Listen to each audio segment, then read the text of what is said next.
સુરત જિલ્લાના માંડવી તાલુકામાં ધર્મ પરિવર્તન અને શોષણની ઘટના. પતિની સારવાર કરાવવા આવેલ પરિણીતાને પ્રેમ જાળમાં ફસાવી તબીબ દ્વારા કર્યું શોષણ. ધર્મ પરિવર્તન કરાવી ક્લિનિકમાં જ વારંવાર શારીરિક સંબંધો બાંધ્યા. તારું આખું પરિવાર ધર્મ પરિવર્તન કરશે તો જ તારી દીકરીને અપનાવી લગ્ન કરીશ, કહી દબાણ કરાયું.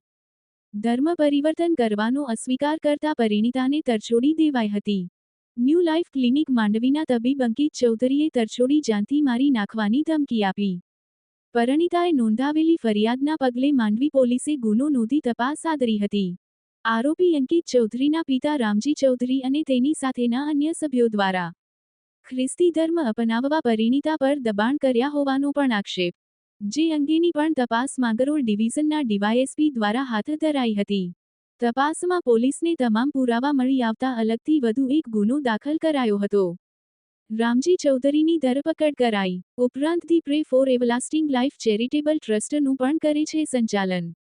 જે ટ્રસ્ટના માધ્યમથી ખ્રિસ્તી ધર્મનો કરે છે પ્રચાર પ્રસાર. રામજી ચૌધરી અલગ અલગ લોભ લાલચ સહિત પ્રલોભન આપી ધર્મ પરિવર્તન કરાવતા હોવાના પુરાવા મળ્યા. હમણાં સુધી બંને આરોપીઓએ કેટલા લોકોને ગેરકાયદેસર રીતે ધર્મ પરિવર્તન કરાવ્યું તેની તપાસ શરૂ કરાઈ. આરોપીઓના બેંક એકાઉન્ટોની પણ કરાશે તપાસ. હમણાં સુધી કયા અને કેટલા જિલ્લામાં આ રીતે લોકો પાસે ગેરકાયદે ધર્મ પરિવર્તન કરાવ્યું તેની પણ ઝીણવટભરી તપાસ. માંડવી પોલીસની તપાસમાં ગેરકાયદેસર ધર્મ પરિવર્તનના કિસ્સામાં મોટા ખુલાસા થવાની શક્યતા. જગદીશ ભરવાડ, ન્યૂઝ 14 માંડવી.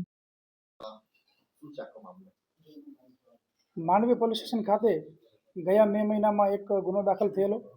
જે ગુનાની વિગત એવી હતી કે એની અંદર જે પીડિતા છે એ પીડિતા ત્યાં માંડવીના જે ડૉક્ટર છે અંકિત ચૌધરી એમના સંપર્કમાં આવેલા અને ત્યારબાદ અંકિત ચૌધરીએ 2 વર્ષના સમયગાળા સુધી એ બહેનનું લગ્નની લાલચ આપી અને શારીરિક શોષણ કરેલું એ બાબતનો ગુનો દાખલ થયેલો. જેમાં આરોપીની વિરુદ્ધમાં જે તે વખતના તપાસ કરનાર અધિકારીએ કાયદેસરની કાર્યવાહી કરેલી. ત્યારબાદ તપાસ દરમિયાન જે પીડિતા છે એ પીડિતાના કહેવા મુજબ આ જે આરોપી અંકિત ચૌધરી છે એના પિતા રામજીભાઈ ચૌધરી અને અન્ય લોકો જેમણે જે પીડિતા છે એ પીડિતાને ધર્મ પરિવર્તન કરાવેલું અને પીડિતાનો સમગ્ર પરિવાર છે એ પણ ખ્રિસ્તી ધર્મ અંગીકાર કરે એ પ્રકારે પીડિતાને વાત કરવામાં આવેલી. ત્યારબાદ આ બાબતની ગંભીરતા સમજી આ ગુનાની જે તપાસ છે એ તપાસ જે તે વખતે માંગરોળના ડીવાયએસપી શ્રી બી.કે. વનાર એમને સોંપવામાં આવેલી.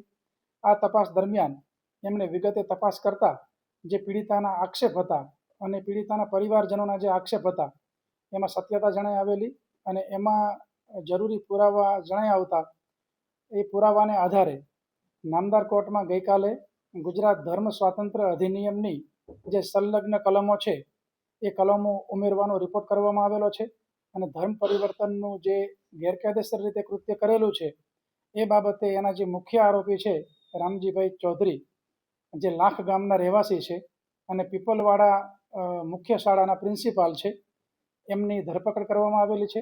આજે નામદાર કોર્ટમાં રજૂ કરી જે યોગ્ય મુદ્દાઓ જે અન્ય તપાસવાના બાકી છે એ મુદ્દાને ધ્યાને રાખી નામદાર કોર્ટમાં એમને રિમાન્ડ માટે આજરોજ તજવીજ કરવામાં આવશે.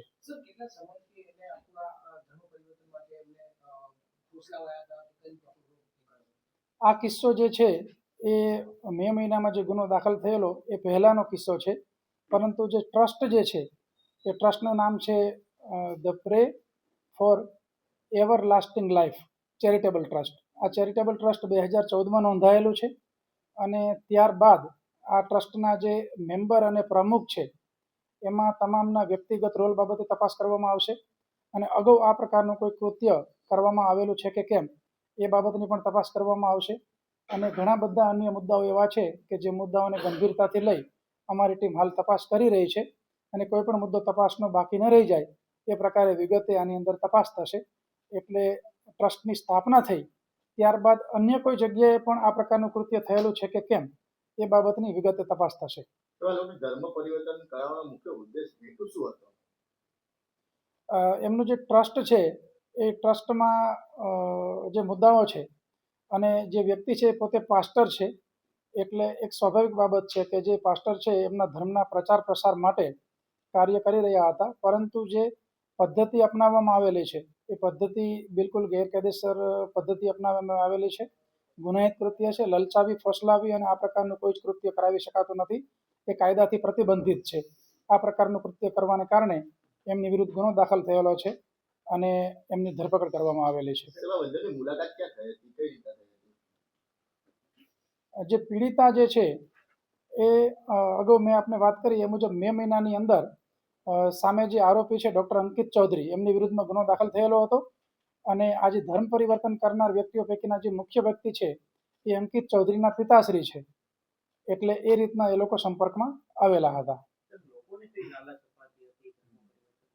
અન્ય કોઈ કિસ્સાઓ અત્યાર સુધી અમારા ધ્યાને આવેલા નથી, પરંતુ એ બાબતમાં અમે ચોક્કસપણે તપાસ કરીશું કે આ ટ્રસ્ટ જે છે એના કયા કયા વિસ્તારમાં ફેલાવ છે, કયા કયા વિસ્તારમાં એ સક્રિય છે અને અગાઉ કોઈ પણ પ્રકારનું જો ગેરકાયદેસર કૃત્ય કરવામાં આવેલું હશે તો તમામની ઝીણવટપૂર્વક તપાસ થશે. એ બાબતોની અમે તપાસ કરી રહ્યા છીએ, કારણ કે પ્રમુખ છે એ સિવાયના 11 જેટલા મેમ્બર છે. જે મેમ્બર છે એ પણ અલગ અલગ વિસ્તારમાંથી છે. એ લોકોના પ્રોફેશન શું છે, એમના કોઈ બેંક ટ્રાન્ઝેક્શન અને ઘણી બધી વિગતો અન્ય છે કે જે તમામ વિગતે તપાસ થશે.